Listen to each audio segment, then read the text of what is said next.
കണ്ണൂരിൽ പൊതിച്ചോർ വിതരണത്തിനിടെ നേതാക്കൾക്ക് മർദ്ദനമേറ്റതിൽ ഡിവൈഎഫ്ഐയുടെ പരാതിയിൽ കേസെടുത്ത് കണ്ണവം പോലീസ്. അന്യായമായി തടഞ്ഞുവെച്ചതിനും അസഭ്യം പറഞ്ഞതിനുമാണ് കേസ്. ഇന്നലെ രാവിലെയാണ് ഡിവൈഎഫ്ഐ നേതാക്കളെ കോൺഗ്രസ് നേതാവ് പ്രഭാകരൻ മർദ്ദിച്ചത്. അർജുൻ കല്യാട് നൽകും വിശദാംശങ്ങൾ. അർജുൻ.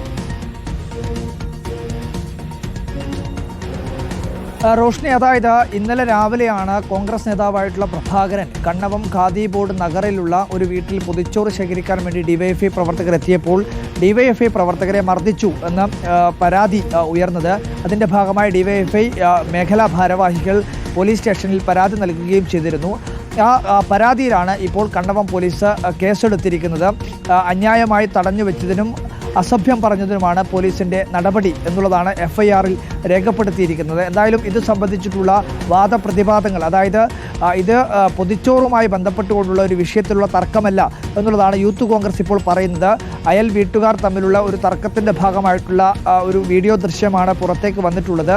അതിൻ്റെ ശബ്ദമുള്ള ഭാഗങ്ങൾ ഡിവൈഎഫ്ഐ പുറത്തുവിട്ടിട്ടില്ല എന്നുള്ള ആക്ഷേപം കൂടി യൂത്ത് കോൺഗ്രസിൻ്റെ ഭാഗമായും കോൺഗ്രസിൻ്റെ ഭാഗമായും ഉയരുന്നുണ്ട്. എന്നാൽ ഡിവൈഎഫ്ഐ പറയുന്നത് കൃത്യമായ രീതിയിൽ ഇത് പൊതിച്ചോറ് ശേഖരിക്കാൻ വേണ്ടി എത്തിയപ്പോൾ അതിലുള്ള രാഷ്ട്രീയ വിരോധം, അതായത് കോൺഗ്രസിൻ്റെ അനുഭാവം പുലർത്തുന്നവരുടെ വീട്ടിൽ പോലും ചെന്നുകൊണ്ട് ഡിവൈഎഫ്ഐ അവിടെ പൊതിച്ചോറ് ശേഖരിക്കാൻ വേണ്ടി എത്തിയപ്പോഴാണ് ഇത്തരമൊരു മർദ്ദനവും അതുപോലെ തന്നെ അസഭ്യവർഷവും ഒക്കെ ഉണ്ടായത് എന്നുള്ളതാണ് ഡിവൈഎഫ്ഐ ആവർത്തിക്കുകയും ചെയ്യുന്നത്.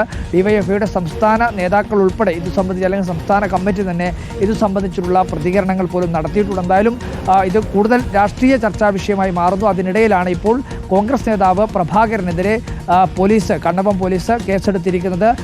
അസഭ്യം പറഞ്ഞതിനും അന്യായമായി തടഞ്ഞു വെച്ചതിനുമാണ് കേസെടുക്കുകയും ചെയ്തിരിക്കുന്നത്. അർജുൻ കല്യാടാണ് വിശദാംശങ്ങൾ നൽകിയത്.